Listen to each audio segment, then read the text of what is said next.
12-year-old Marcus Chun had always been told that curiosity killed the cat, but nobody ever mentioned what it did to stubborn kids who refused to stay inside during the worst storm in 50 years.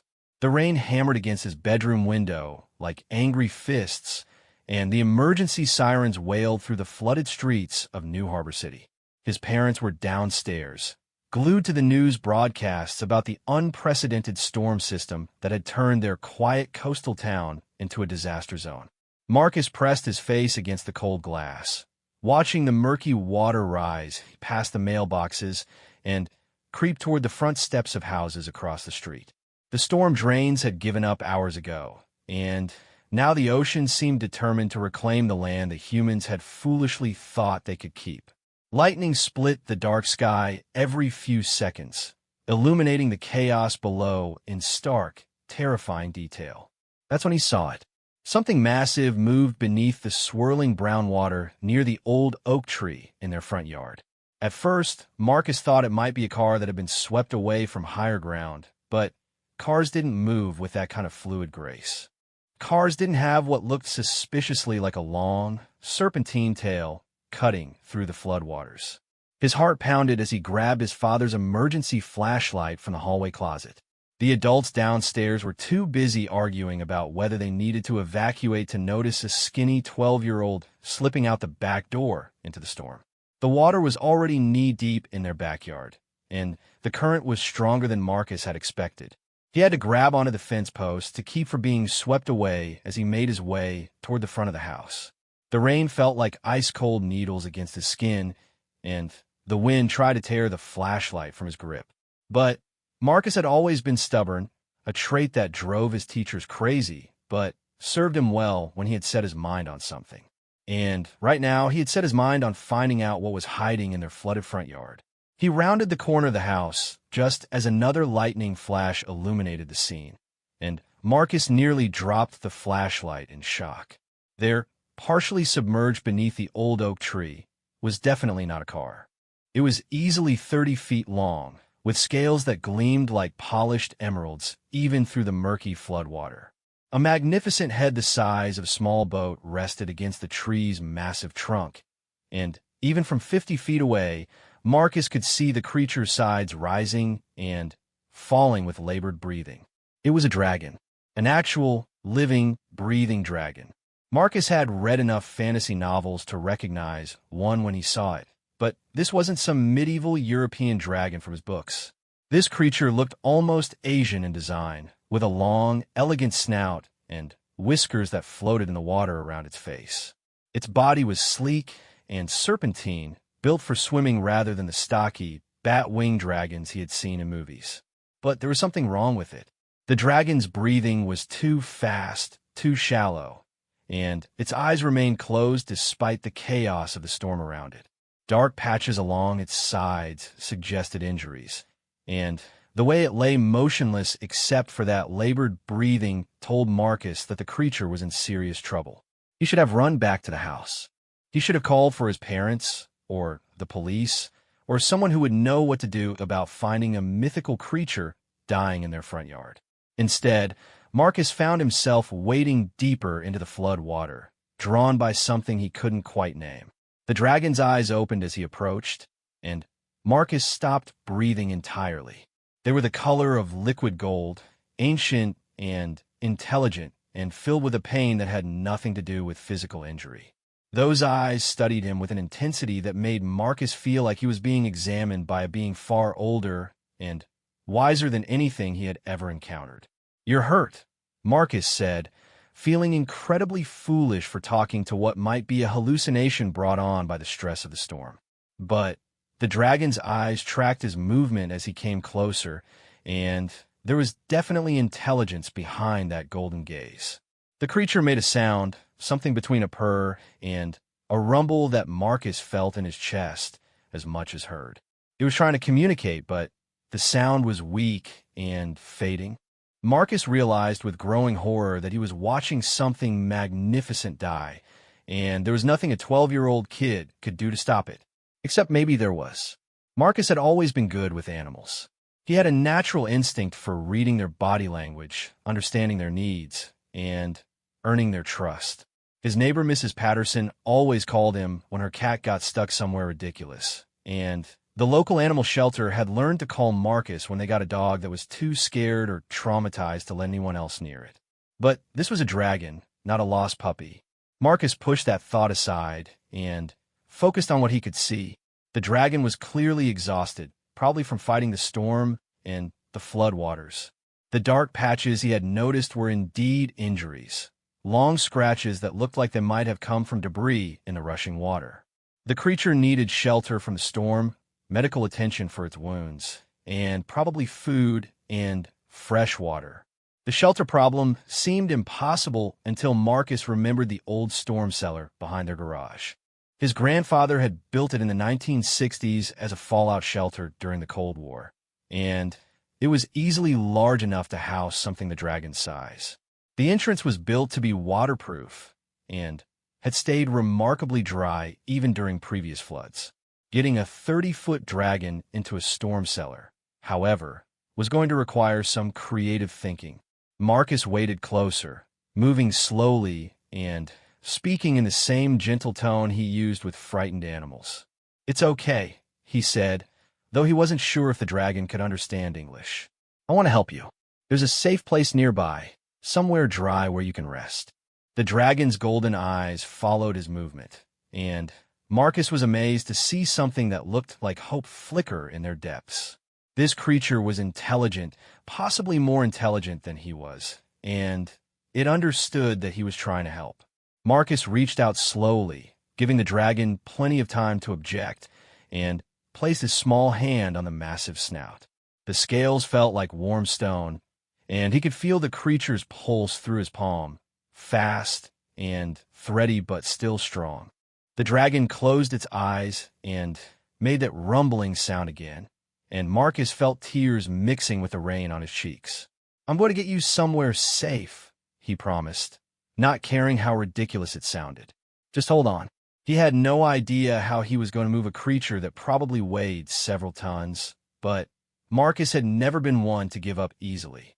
As the storm raged around them and the floodwaters continued to rise, a 12-year-old boy and an injured dragon formed an unlikely alliance that would change both of their lives forever. The first step was getting back to the house to gather supplies without letting his parents discover what he had found. Marcus took one more look at the dragon's trusting golden eyes and made a promise he had no idea how to keep. "I'll be right back," he whispered, and began the treacherous journey back through the floodwaters, his mind already working on the impossible logistics of dragon rescue. Behind him, the ancient creature watched the brave young human disappear into the storm, and for the first time in 3 centuries of life, allowed itself to hope that perhaps this world still held beings worth saving after all.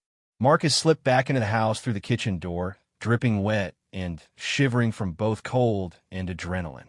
His parents were still in the living room, watching the emergency broadcasts with increasing worry. The meteorologists were calling it a once-in-a-century storm, and the National Guard had been deployed to help with evacuations in the hardest-hit areas. "Marcus?" his mother called from the living room. "Are you okay up there?" "Fine, Mom," he called back, trying to keep his voice steady. "Just checking that my window is closed properly." He grabbed a towel from the bathroom and quickly dried off before heading to his room to think. Marcus sat on his bed, staring out at the storm, and tried to wrap his head around what he had just discovered. There was a dragon in his front yard, an actual dragon, injured and possibly dying, and somehow he was the only person who knew about it. The smart thing would be to tell his parents. The responsible thing would be to call the authorities. But Marcus had read enough stories to know what would happen if the government found out about a real dragon. They would take it away, study it, probably hurt it in the name of science. They would treat it like a specimen instead of a living, intelligent being. The dragon had looked at him with hope. It had trusted him. Marcus couldn't betray that trust, even if keeping it meant doing something incredibly dangerous and probably stupid. He needed a plan. Marcus pulled out his phone and started researching everything he could find about dragon care, knowing it was ridiculous, but hoping fantasy literature might have some useful ideas. Most of it was obviously fictional, but some authors had put thought into the practical aspects of dragon biology. They would need large amounts of food, clean water, and shelter. They would be intelligent and possibly magical. Some stories suggested they could communicate telepathically or understand human speech, even if they couldn't speak it themselves. The communication part might not be fictional. The dragon had definitely understood that Marcus was trying to help, and there had been something in those golden eyes that suggested far more intelligence than any animal should possess. The immediate problem was moving the creature to safety. The storm cellar was perfect for shelter, but it was 100 yards from where the dragon lay, and the route was partially uphill. Even with the flood waters helping to support its weight, moving something that massive would be nearly impossible for a 12-year-old, unless he could convince the dragon to move itself. Marcus grabbed his father's emergency radio and tuned it to the weather service broadcasts. The storm was expected to intensify over the next few hours before finally moving inland and weakening. If the dragon stayed where it was, it would be completely exposed when the worst winds hit. The old oak tree might not even survive, and there was no telling what debris might come crashing down. But if Marcus could guide the dragon to the storm cellar before the worst of it hit, they would both be safe. He gathered supplies quickly and quietly. A first aid kit from the bathroom cabinet, bottles of water from the emergency stash in the pantry, several towels, and an old blanket that would help him stay warm in the unheated cellar. His father's toolbox, thinking the dragon's injuries might need some kind of practical treatment, even if he had no idea what he was doing. The hardest part was getting food. Dragons in stories always seemed to eat large amounts of meat, but the family refrigerator didn't exactly contain dragon-sized portions. Marcus settled for everything he could carry. Leftover chicken from dinner, a package of ground beef that was supposed to be tomorrow's lunch, and several cans of tuna fish. It wasn't much, but it would have to do until he could figure out a better solution. Marcus stuffed everything into his school backpack and prepared to head back out into the storm. He stopped at his bedroom door, looking back at the comfortable, normal room that had been his whole world just an hour ago. Everything was different now, and there was no going back. He made his way through the house again, listening for his parents. They were still in the living room, but their voices were getting more agitated. The emergency broadcasts were recommending evacuation for anyone living near the coast, and Marcus knew they would want to leave soon. "We should pack some things," his father was saying. "If we have to evacuate, I don't want to leave with nothing." "What about Marcus?" his mother asked. "He's been so quiet. I should check on him." Marcus's heart pounded. If his mother came upstairs now, she would find his room empty and raise an alarm. He needed to buy time, but he also needed to get back to the dragon before the creature gave up hope and try to find shelter on its own. "Mom," he called down the stairs, "I'm going to take a quick shower. The power might go out later, and I want to get clean while the water heater still works." It was a reasonable explanation, and it would give him at least 20 minutes before they expected to see him again. Marcus slipped out the back door into the raging storm, clutching his backpack and praying he wasn't about to make the biggest mistake of his life. The flood waters had risen another few inches while he was inside, and the current was getting stronger. Marcus had to fight his way around the house, using the fence and trees for support. The wind had picked up too, howling through the neighborhood and turning the rain into horizontal sheets that made it almost impossible to see. But the dragon was still there, still breathing, still alive. Marcus waded toward the creature, calling out softly so he wouldn't startle it. "I'm back," he said. "I brought supplies, and I found somewhere safe for you to go." The dragon's golden eyes opened and tracked his movement. Up close, Marcus could see that the creature was even more magnificent than he had first thought. The scales weren't just green, but a complex pattern of emerald, jade, and forest colors that shifted and changed in the lightning flashes. The whiskers around its snout moved independently, as if they were tasting the air or sensing things Marcus couldn't detect. "You're beautiful," Marcus said without thinking, and the dragon made that rumbling sound again. It was definitely communication, even if Marcus couldn't understand the specific meaning. He approached slowly and placed his hand on the dragon's snout again. The creature was warmer than before, which might be a good sign or might mean it was running a fever. Marcus wished he knew more about dragon biology, but he would have to make educated guesses and hope for the best. "I know you're hurt," he said, speaking directly to those intelligent golden eyes. "But I found somewhere safe for you to wait out the storm. It's dry and sheltered, and no one will bother you there. The problem is, you'll have to move yourself. I can't carry you." The dragon regarded him steadily, and Marcus had the strangest feeling that it was weighing his words, considering the offer. After a long moment, it lifted its massive head and looked in the direction Marcus had indicated. "That's right," Marcus said, feeling ridiculous but encouraged. "About 100 yards that way, behind the big building. There's an entrance that leads underground. You'll fit, I promise." The dragon studied the route, then looked back at Marcus. It made a different sound this time, softer and somehow questioning. "I'll come with you," Marcus said, understanding instinctively. "I'll show you the way, and I'll stay with you until the storm passes. You won't be alone." That seemed to satisfy the dragon. It gathered itself with obvious effort, muscles bunching under those magnificent scales. Marcus stepped back to give it room, amazed at the creature's size as it rose from the floodwaters. 30 feet was an estimate that had been far too conservative. The dragon was easily 40 feet from snout to tail tip, and when it lifted its head fully, it towered over the oak tree. But it moved with careful grace, mindful of Marcus's presence and the flooding around them. The dragon followed him through the water like a massive, serpentine shadow, its golden eyes fixed on the boy who had promised safety. The journey to the storm cellar took nearly 20 minutes, with frequent stops to rest. The dragon was clearly exhausted, but it pushed forward with determination that reminded Marcus of wounded animals he had helped before. This creature had a warrior's spirit, refusing to give up even when its body was failing.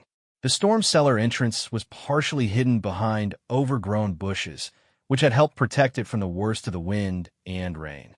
Marcus pulled the heavy door open and shone his flashlight into the space beyond. The cellar was larger than he remembered, easily big enough to house the dragon with room to spare. "This is it," he said, gesturing into the dry space. "It's not much, but it's warm and safe." The dragon examined the entrance carefully, then squeezed its massive bulk through the opening with surprising ease. Dragons, Marcus realized, were probably much more flexible than they looked.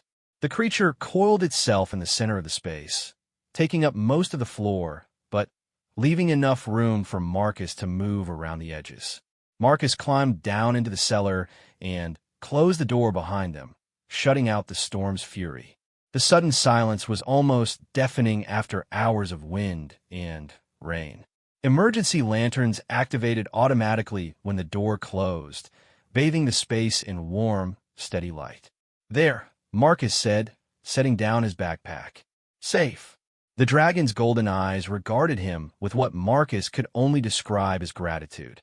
But there was something else in that ancient gaze, something that made Marcus feel like this was only the beginning of a much larger story. Outside, the storm raged on, but inside the cellar, a boy and a dragon began to learn they could trust each other with their lives. The storm cellar felt like a different world. Outside, the hurricane continued its assault on New Harbor City, but inside the thick concrete walls, Marcus and the dragon existed in a bubble of relative calm. The emergency lighting cast long shadows that danced across the dragon's scales, making the creature look like something from an ancient legend come to life. Marcus set about making the space as comfortable as possible for his unlikely companion. He spread the blankets in one corner for himself and arranged the first aid supplies where he could reach them easily. The dragon watched his movements with those piercing golden eyes, and Marcus got the distinct impression he was being evaluated. "Are you thirsty?" Marcus asked, holding up one of the water bottles. He felt foolish talking to a creature that probably couldn't understand English, but the dragon tilted its massive head in what looked like a nod. Marcus approached carefully, unscrewing the cap from the bottle. The dragon lowered its head and opened its mouth slightly, revealing teeth the size of dinner plates, but surprisingly clean and white. Marcus poured the water slowly, and the dragon drank with delicate precision, careful not to splash or waste any of the precious liquid. 3 bottles later, the dragon seemed satisfied and settled back with what Marcus interpreted as a sigh of relief. That was when Marcus got his first real look at the creature's injuries. The dark patches he had noticed in the floodwater were indeed wounds, but they weren't from debris as he had thought. They were burns, precise and deliberate, arranged in patterns that looked disturbingly like symbols or letters. Someone or something had deliberately hurt this magnificent creature, and the realization made Marcus's chest tighten with anger. "Who did this to you?" he whispered, reaching out to examine one of the burned areas more closely. The dragon flinched slightly, but didn't pull away, allowing Marcus to see the full extent of the damage. The burns were healing already, which should have been impossible. As Marcus watched, the edges of the wounds seemed to be knitting themselves together, new scales growing to replace the damaged ones. But the process was slow and obviously painful, and the pattern of the burns suggested they had been designed to cause maximum suffering rather than maximum damage. Torture. Someone had tortured this dragon. Marcus felt tears burning his eyes as he gently cleaned the wounds with supplies from the first aid kit. The dragon remained perfectly still throughout the process, but Marcus could feel the creature's muscles tense whenever he touched a particularly tender spot. "I'm sorry," Marcus murmured as he worked. "I'm sorry someone hurt you. I'm sorry I can't do more to help." The dragon made that soft rumbling sound again, and this time Marcus felt it as much as heard it. The vibrations seemed to resonate in his chest, and suddenly Marcus could sense something that definitely hadn't been there before. Emotions that weren't his own. Gratitude, yes, but also a deep weariness and an ancient sadness that made his heart ache. Marcus froze, his hand still on the dragon's scales. Are you sharing your feelings with me?" The dragon's golden eyes fixed on his, and the sensation intensified. Marcus felt a wave of gentle amusement, followed by approval and something that felt like affection. The dragon was definitely communicating with him, not through words, but through direct emotional contact. "This is impossible," Marcus breathed, but he didn't pull away. Instead, he tried to project his own emotions back, his desire to help, his amazement at meeting a real dragon, his determination to keep the creature safe. The dragon responded immediately, and Marcus felt a warmth that had nothing to do with physical temperature. Joy, he realized. The dragon was experiencing joy at finding a human who could understand it, who cared enough to help despite the danger and impossibility of the situation. But underneath that joy was something darker. Fear, not of Marcus, but of being discovered by others. The dragon had been hurt by someone, and it was terrified of that happening again. "Who hurt you?" Marcus asked again, this time projecting the question emotionally rather than speaking aloud. The response was immediate and overwhelming. Images flooded Marcus's mind. Men in military uniforms, sterile laboratory rooms, machines designed to cause pain, the dragon chained and helpless while scientists studied its reactions to various stimuli. The creature had been a prisoner, a test subject, treated like an animal despite its obvious intelligence. Marcus jerked back from the mental connection, gasping. They experimented on you. The military, or the government, or someone with a lot of resources. They captured you and tortured you. The dragon's emotional response confirmed his guess. For years, the magnificent creature had been kept in underground facilities, studied and tested, and hurt by humans who saw it only as a source of information about a species they didn't understand. The burns on its scales weren't random. They were from electrical probes and chemical injections designed to map the dragon's nervous system and test its regenerative capabilities. "How did you escape?" Marcus asked, his voice barely a whisper. More images. Alarms blaring in sterile corridors. The dragon's chains snapping under impossible stress. Guards falling back in terror as the creature fought its way to freedom. But the escape had come at cost. The dragon was wounded, exhausted, and had nowhere to go. It had been fleeing through the storm when it collapsed in Marcus's yard, too tired to continue and expecting to die alone in the flood. Marcus felt tears streaming down his face. "I'm so sorry. I'm sorry my species did that to you. I'm sorry you suffered." The dragon moved closer, its massive head coming to rest near Marcus's shoulder. The emotional connection deepened, and Marcus felt the creature's forgiveness, its recognition that not all humans were the same. It had sensed something different in Marcus, some quality that had made it willing to trust despite years of abuse. "I won't let them find you," Marcus promised fiercely. "I won't let anyone hurt you again." The dragon's response was complex, gratitude mixed with gentle skepticism. Marcus was just a child, after all. How could he protect a dragon from the kind of people who had the resources to build secret laboratories and conduct illegal experiments? But Marcus had always been stubborn, and now he was also furious. The idea that someone could torture such a magnificent, intelligent creature made him angrier than he had ever been in his life. He might only be 12 years old, but he was smart and determined, and he had something the dragon's captors didn't: the creature's willing cooperation. "Tell me about them," Marcus said, settling into a more comfortable position. "Tell me who did this, where they kept you, anything that might help us figure out if they're looking for you." The dragon hesitated, then began sharing its memories more systematically.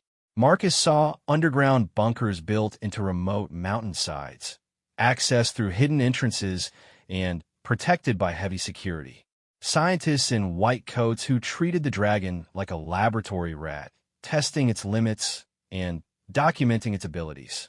Military officers who spoke about weaponizing dragon biology, finding ways to replicate the creature's regenerative abilities in human soldiers. The facility was called Project Mythic, and it was funded by black budget money that didn't officially exist. The dragon was their only subject, captured years ago when it was younger and less cautious. They had learned to communicate with it eventually, but only to make their experiments more efficient. The dragon's intelligence had been seen as a useful tool rather than proof that they were torturing a sentient being. "Project Mythic," Marcus repeated, committing the name to memory. "Are there more of you? More dragons they might be looking for?" The dragon's response was tinged with sadness. There were others, but scattered and hidden.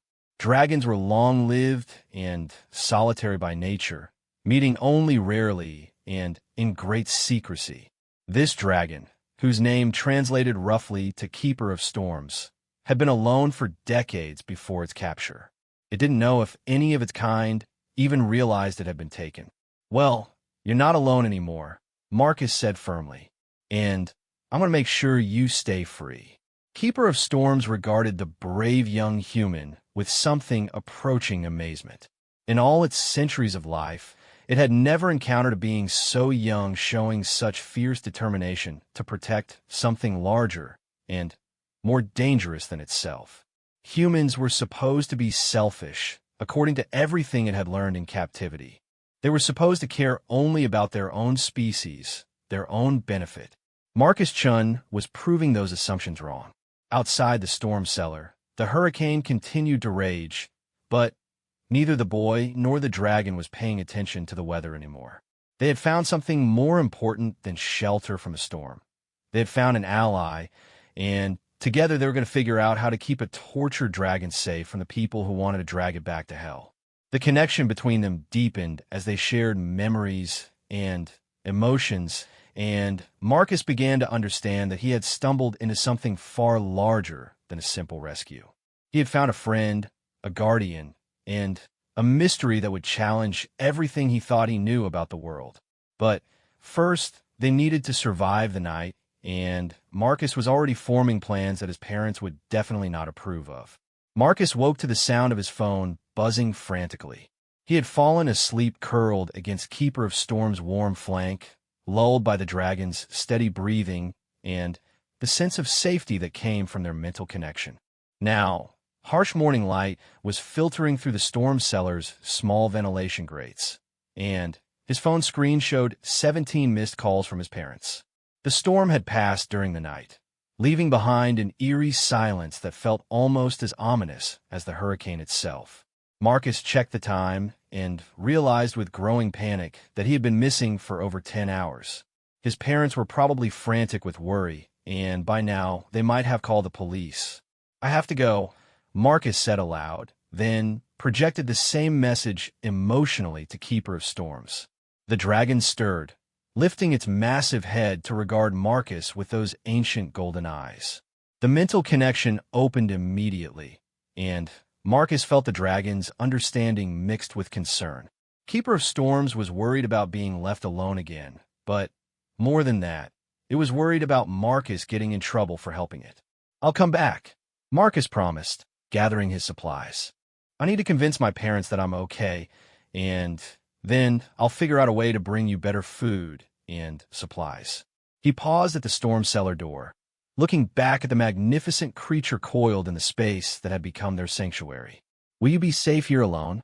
Keeper of Storms projected a complex mixture of emotions: gratitude for Marcus's concern, ancient patience born of centuries of solitude, and a deep-rooted caution about revealing itself to any other humans. The dragon would wait, and it would be careful. Marcus climbed out into the aftermath of the hurricane, and his breath caught at the devastation surrounding him. The storm had torn through New Harbor City like a vengeful giant, leaving overturned cars, fallen trees, and debris scattered across every street. The flood waters had receded, but they had left behind a coating of mud and seaweed that made the familiar neighborhood look like an alien landscape. His house was still standing, though several shingles were missing from the roof, and a large tree branch had crashed through the front porch. Marcus could see his parents through the kitchen window, talking frantically on their phones while his mother pointed in various directions. Marcus took a deep breath and walked toward the back door, trying to come up with an explanation that wouldn't involve mentioning dragons. He settled on a version of the truth. He had gotten scared during the storm and hidden in the old storm cellar, then fallen asleep and not heard his phone. "Marcus!" His mother's voice was a mixture of relief and fury as he stepped through the kitchen door. She grabbed him in a fierce hug, then immediately pulled back to check for injuries. "Where have you been? We've been looking for you all night. The police are organizing search parties." "I'm sorry," Marcus said, trying to project the right amount of sheepishness and contrition. "I got scared when the wind started getting really bad, and I remembered the old storm cellar behind the garage. I wanted to wait there until the storm passed, but I guess I fell asleep." His father appeared in the kitchen doorway, phone still pressed to his ear. "I'm calling off the search," he said to whoever was on the other end. "He's home safe." He hung up and fixed Marcus with a stern look. "You couldn't have told us where you were going? Everything happened so fast," Marcus said, which was technically true. "And I thought I'd only be there for a few minutes, but then the storm got worse and I was afraid to come back to the house." It was a reasonable explanation, and his parents seemed too relieved to interrogate him further. His mother made him take a hot shower and change into dry clothes, while his father called the various emergency services to confirm that Marcus was safe. By the time Marcus came back downstairs, the immediate crisis was over, but he could see that his parents were still shaken. "The entire coastal area has been declared a disaster zone," his father said, gesturing to the news reports playing on their battery-powered radio. "We're going to have to stay with your aunt in Springfield until they get the power grid back online and assess the damage." Marcus's heart sank. Springfield was 2 hours inland, far from the storm cellar where Keeper of Storms was hiding. "How long will we be gone?" "At least a week," his mother said. "Maybe longer. The insurance adjusters won't even be able to get here until next Tuesday, and we can't stay in a house without power or running water." Marcus felt panic rising in his chest. A week away from Keeper of Storms meant the dragon would be alone, without food or company, possibly believing that Marcus had abandoned it. Worse, if the creature got hungry or desperate enough to venture out looking for food, someone might see it. After years of captivity and torture, Keeper of Storms deserved better than to be discovered and dragged back to another laboratory. "Can I stay here?" Marcus asked quickly. "I could camp in the storm cellar." It's dry and safe, and I promise I wouldn't leave the property." Both parents stared at him as if he had suggested juggling live grenades. "Absolutely not," his mother said firmly. "Marcus, there's no power, no clean water, no working sewage system. Half the roads are blocked with debris. You're coming with us to Springfield." Marcus tried to think of another argument, but his father was already heading upstairs to pack emergency bags. They would be leaving within the hour, and there was nothing a 12-year-old could do to stop them. Except maybe there was. Marcus followed his father upstairs, his mind racing. "Dad, what happens if someone finds valuable stuff in the flood wreckage? Like if the storm washed up something important that belonged to someone else?" His father paused in stuffing clothes into a duffel bag. "You mean like if you found someone's jewelry or family heirlooms? You'd turn them in to the police, obviously. They'll be setting up a lost property center to help people reclaim their belongings. But what if it was something really unusual? Something that might be worth a lot of money or historically important? Then it would definitely go to the authorities," his father said, giving Marcus a curious look. "The state archaeological department handles anything that might be culturally significant. Why are you asking?" Marcus shrugged, trying to look casually interested rather than desperately worried. "Just wondering.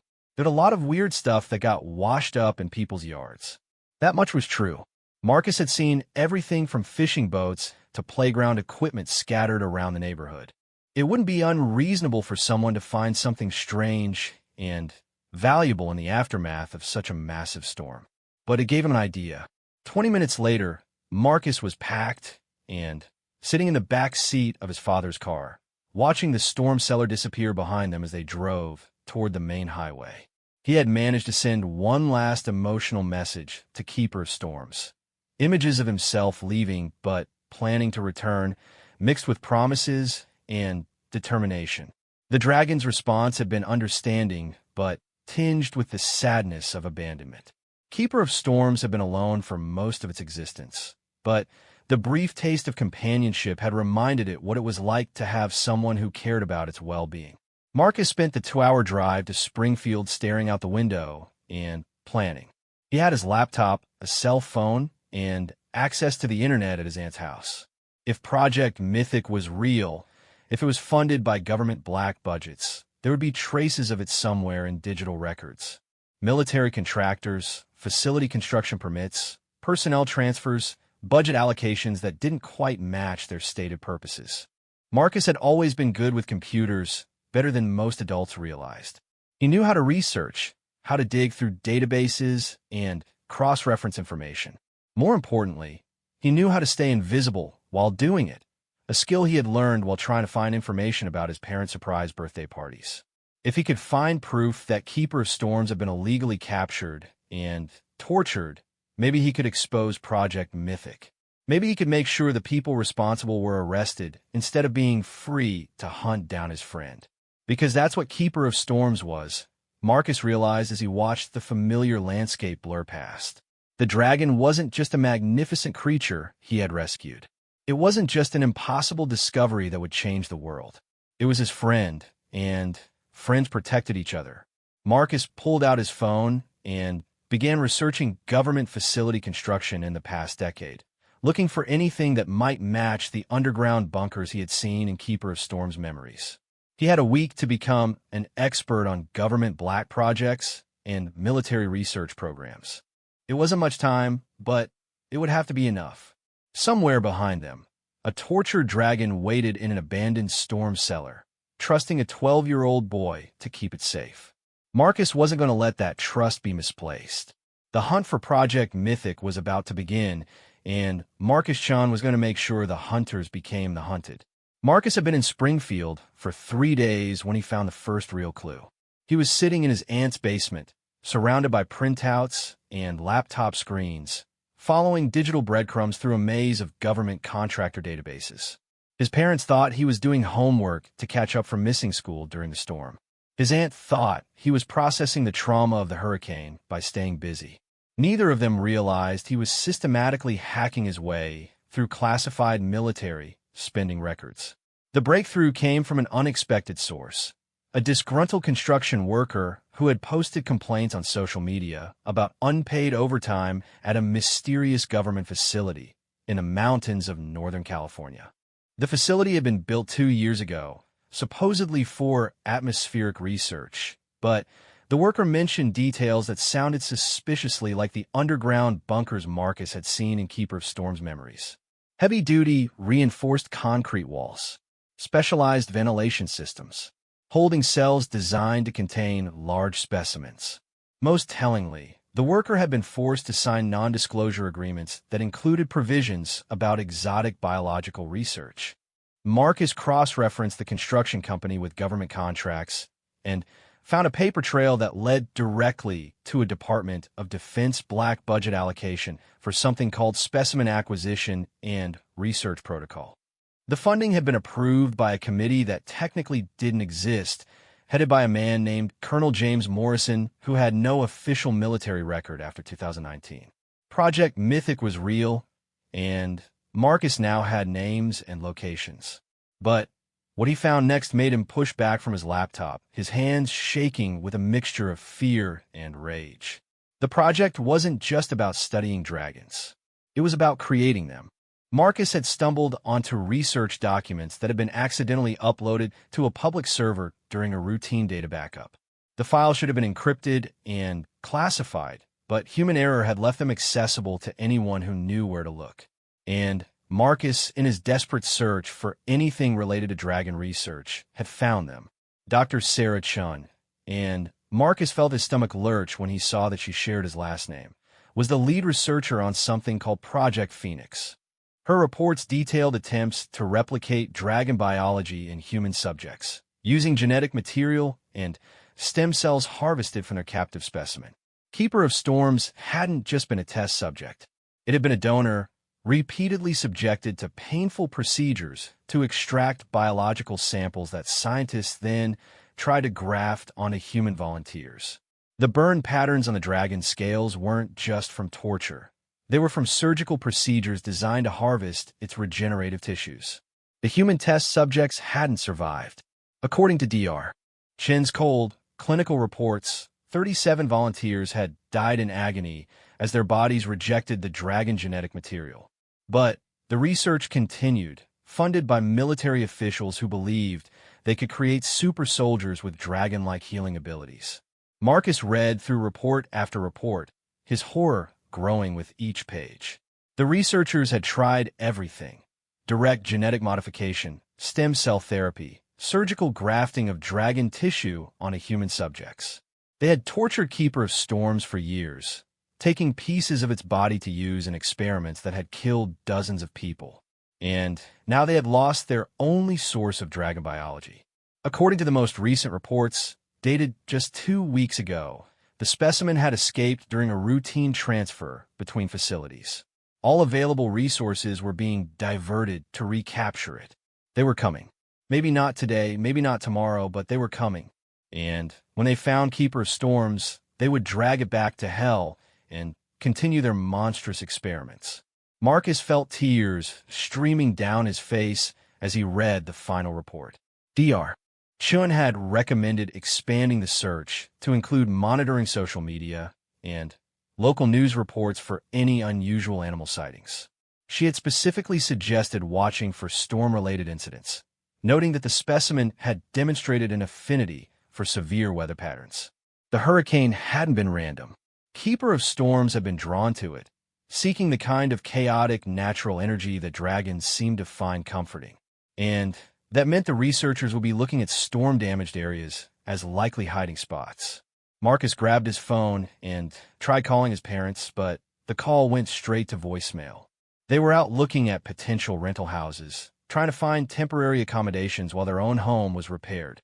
He couldn't reach them, and even if he could, how could he possibly explain what he had discovered? He was 12 years old, and he had just uncovered evidence of illegal government experiments, torture, and murder. Nobody would believe him. Even if they did believe him, what could anyone do against the kind of people who had unlimited funding and no moral constraints? Marcus stared at his laptop screen, feeling helpless and overwhelmed. Somewhere, 2 hours away, Keeper of Storms was hiding in a storm cellar, probably weak from hunger and loneliness, trusting that Marcus would return with help. But Marcus was just a kid with a computer, and he was up against people who had spent years perfecting the art of making a dragon's life a living nightmare. That's when he noticed something else in Dr. Chen's files. A personal note buried in the middle of a routine status report that made Marcus's blood run cold. Personal log. The specimen continues to demonstrate higher intelligence than anticipated.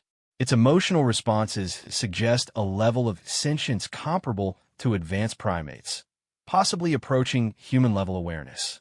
I have recommended suspending the more invasive procedures until we can determine the full extent of its cognitive abilities, but Colonel Morrison has rejected this suggestion. He believes the specimen's intelligence makes it more valuable, not less. I am beginning to have concerns about the ethical implications of this research. Even a lead scientist had started to realize they were torturing a sentient being. But the project had continued anyway, driven by military ambitions and the promise of creating invincible soldiers. Marcus closed his laptop and sat in the dark basement, trying to process what he had learned. The people hunting Keeper of Storms weren't just scientists or soldiers. They were monsters who had crossed lines that should never be crossed, and they would do anything to get their test subject back. But Marcus had something they didn't expect. He knew they were coming, and he had a dragon who trusted him. The next morning, Marcus announced that he was feeling sick and couldn't go with his parents to meet with the insurance adjuster. His aunt offered to stay home with him, but Marcus insisted he just needed to sleep and would be fine on his own for a few hours.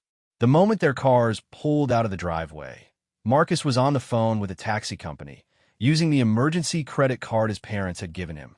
He had his aunt's address changed to a location 3 blocks away, paid the driver in cash, and made his way to the nearest bus station.